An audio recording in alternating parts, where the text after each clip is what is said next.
Welcome back to another unscripted tutorial. This tutorial intends to go over how to install the Dingz Megamix printer as seen here. To do so, you need to start off by downloading Python 3.11. To get there, you can go to this URL in any browser. And then you want to go into this area and then grab the one for your PC. And make sure it says installer and not the embeddable package.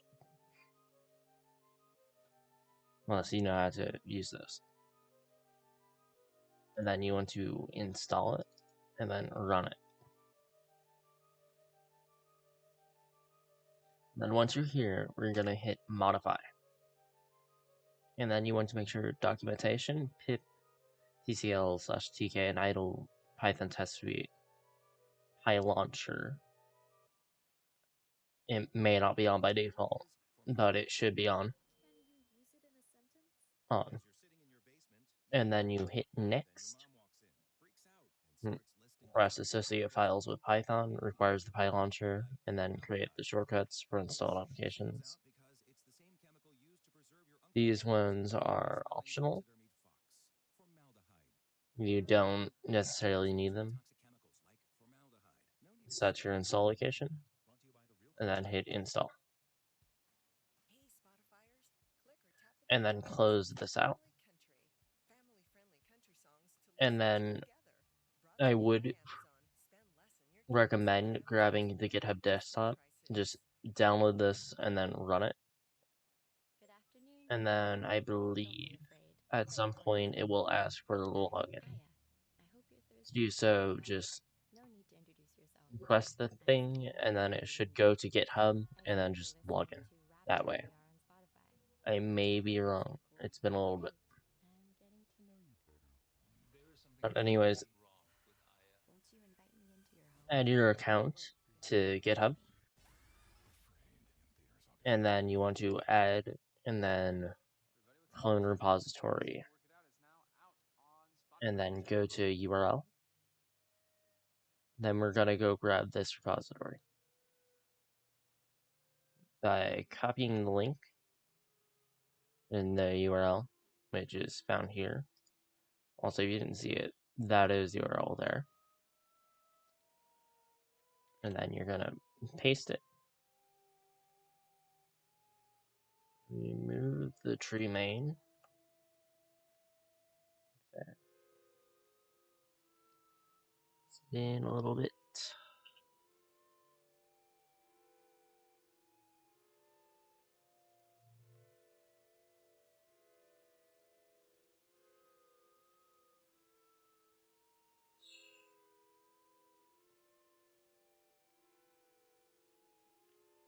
Okay, so just copy the URL. Paste it. Set where your folder is. And recommend calling it the Pixels Card Printer Dingz, not main. I don't know why it's setting it to main. And then hit clone. Once that is done, you should see something along the lines of this. Ignore the changes on my end. That won't be there for you. And then once you're there, make sure to press fetch origin. It will fetch the latest changes if there was any since you installed it. And then now we're going to go into the more advanced side. So once you get there, once you get it done, go to your documents folder, GitHub, or wherever you installed it to, and then go into the folder, and then you are going to run the install.bat, which would run like so.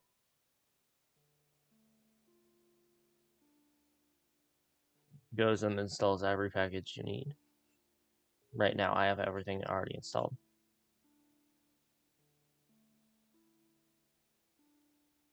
And so it's just gonna go through everything.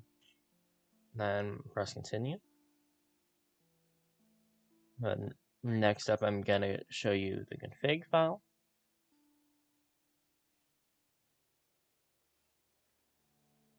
These are where card sigils and traits will be stored.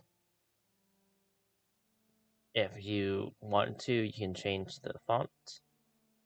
Just make sure it's called one that's in the actual fonts folder. By default, these are the available ones. Being Heavyweight, Portmanteau, Dagger Spreader, Card Script, Multipixel, Minecraft, Umbridge. I don't know why it doesn't have Marksman, but oh well.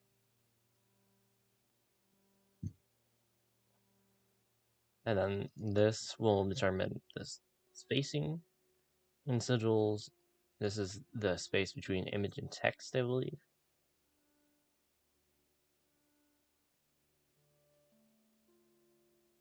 This is the scale of the sigil. This is whether you want it to be an outline only or not. If there's a variant with color, anyway. This determines if you want resource icons, mark icons, sigil icons.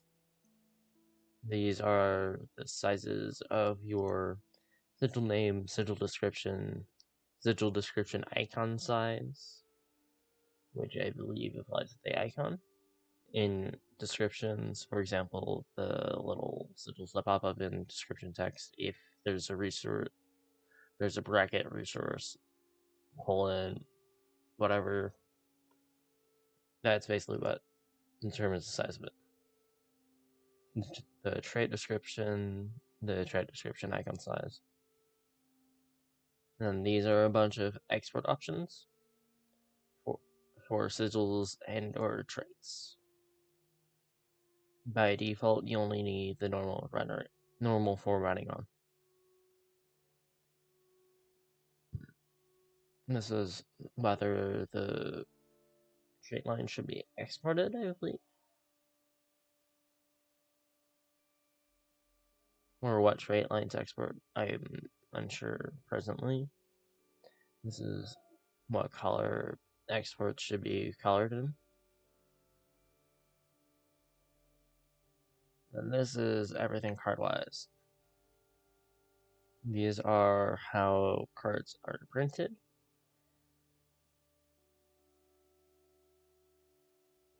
Base game is, it appears like the base game with a bracket saying the sigil name on it. This is, sigils are formatted shorter by removing unnecessary words and whatnot. I believe, anyway. And this removes the bottom of the card if needed, and then this is the default formatting. And then other preferences, you can toggle censor card name to true to have it on. It's on by default anyway. And then you can set it to false to have it left aligned on the card. You can also have it write the card description, optionally. The temple, tier, and tribes at the top. Conduit tribe overlay, which would display a conduit indicator on it. You can determine whether trades are on the bottom or not. Whether a text can go over it or not.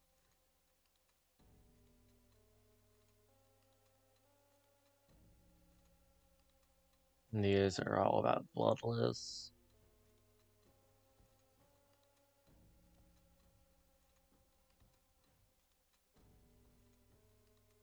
This determines whether power staff should be removed when detected by a sigil. This is whether attack sigil should be on a power stat. And this is the size of your name, stats, flavor text. And this is the important one for adding temples. These are the default ones in here presently. There might be more, but whenever you install this. But to add a new one, you want to add a comma event in quotes, right? The name of your temple.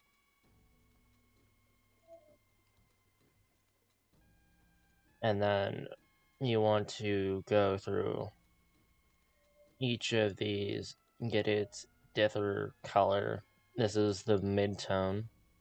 This is your light tone, this is the dark tone, and this is the even darker tone, for in case you need an extra dark tone for things like blackout and whatnot. These are used mainly for costs. And then this is your flavor text and also for cost.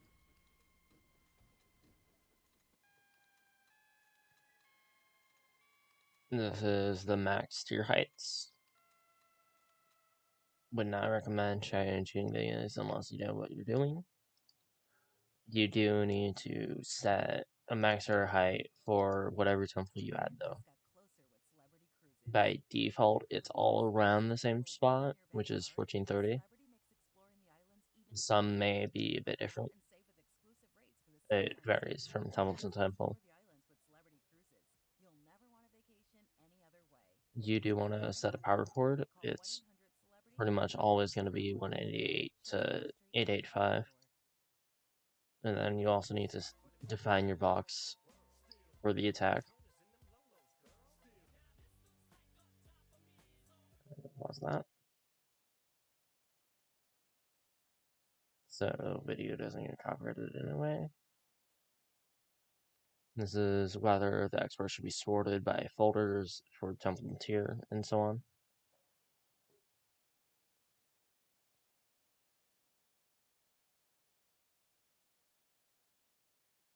If that's entered, this will be the left border.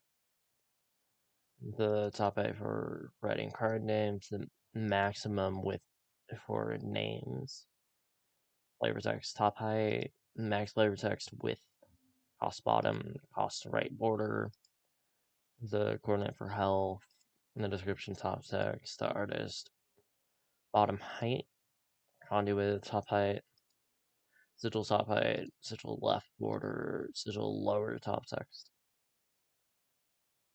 These all determine locations and sizes. It's not really recommended that you change this, however. And if you do add a temple, you do need to ensure that you go in here and add the temple variant of every single card back here. You can ignore the rare underscore BT stuff. That's just no bottom. But you do need one for the rare and then one for the rare terrain when you have a rare in the thing. Then you also need to modify the trait lines as well.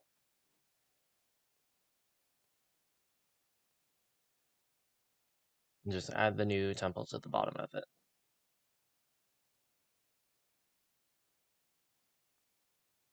And then if you need to add card art, it's this folder. But this is roughly going to be the box for art to fit inside of the frame, which is the freaking 88 by 65 frame, which starts at 1227 on the card back.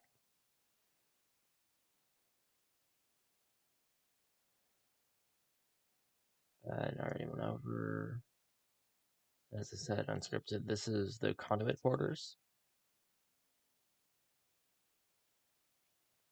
For example, the leaf conduit, green conduit, etc. This is where your costs go. Just make a new folder if you're adding cost here. There is an additional thing related to cost that I will go over as well. This is where sigil icons in descriptions go, and or the resource icons. And then this is where your actual sigil icons go.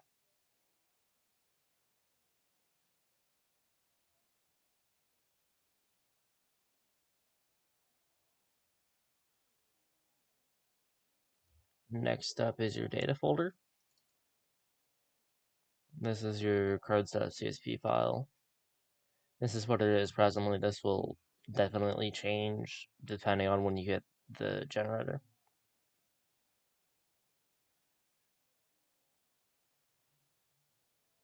To add a line, you just press enter and then follow the schema that is shown here. Make sure everything's separated by commas. You cannot have a comma in your text unless you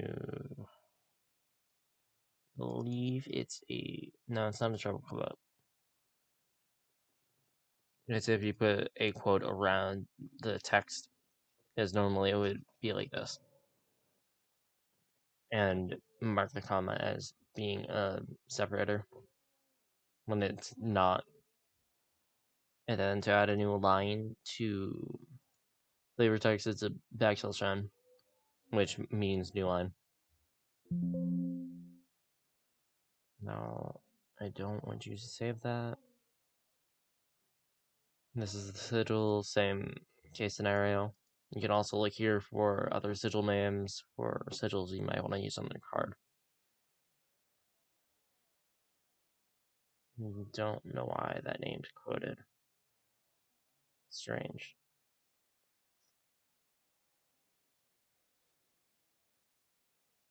And then same case scenario with your traits. This is also where powers are determined to.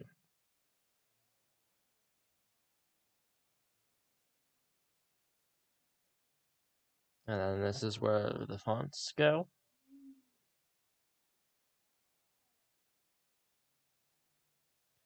And then this is the only model file you will need to edit if you're adding a cost. If you are adding a cost, just make a new class that defines cost. Most costs can just use the bones thing, just modify it. You can also find internal names of your costs here in this section. If you're adding a cost, just add another LF that determines it.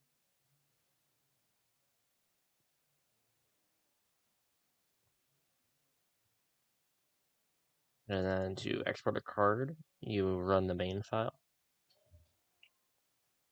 Press 1 for card, and then, for example, you can do beehive, which presently would go and export cards, structure, common, then beehive. I need to adjust that still. But basically, this is going to be how it looks for the most part. I need to also adjust the art here, because before this was on an actual terrain back, but was suggested to change it because it looked like it was going to be populous.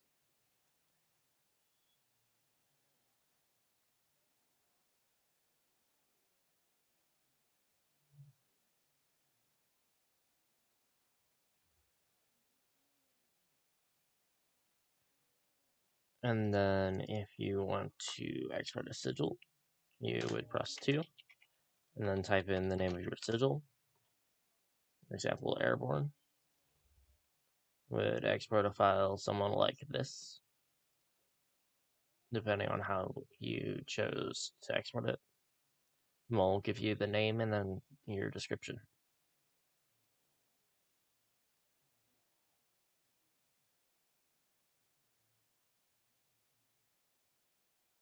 Then you can also do the same thing with traits.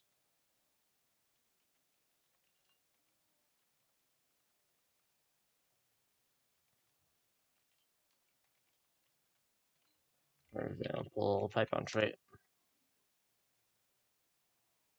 It will give you a traits folder, and then it will give you the trait in raw text.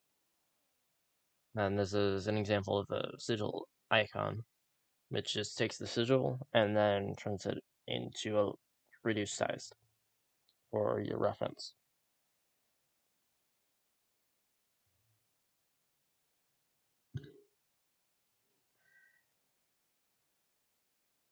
And then if you need examples on how to put a card into the cards thing, just look at the cardstrew.csv for references. And then to upload your changes, you go here, give it a title. In my case, I'm changing the train backs to look more common.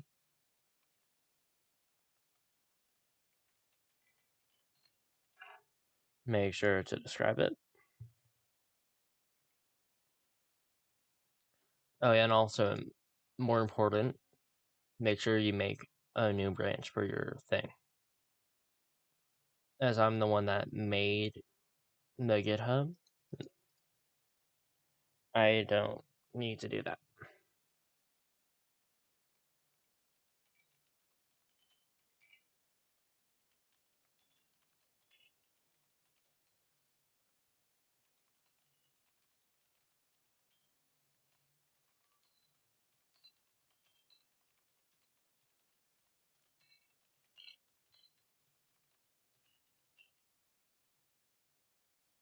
And then this would also be structured because it's eternally structure.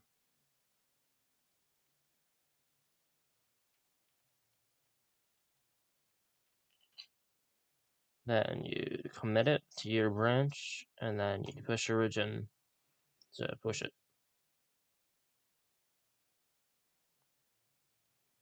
And then also forgot to mention this earlier. You can view the history here, but that's not what I was getting at. You can add and then add an existing repository, find the location of your existing repository already. Then you can go into GitHub or wherever, and then just choose your folder, select the folder, and then press add repository. And then it'll show up on your end. Like such.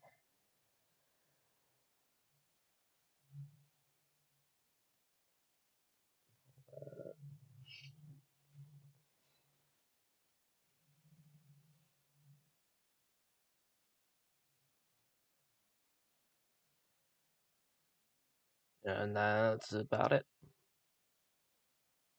Anyway, see you next unscripted tutorial or over on my streaming channel or whatever.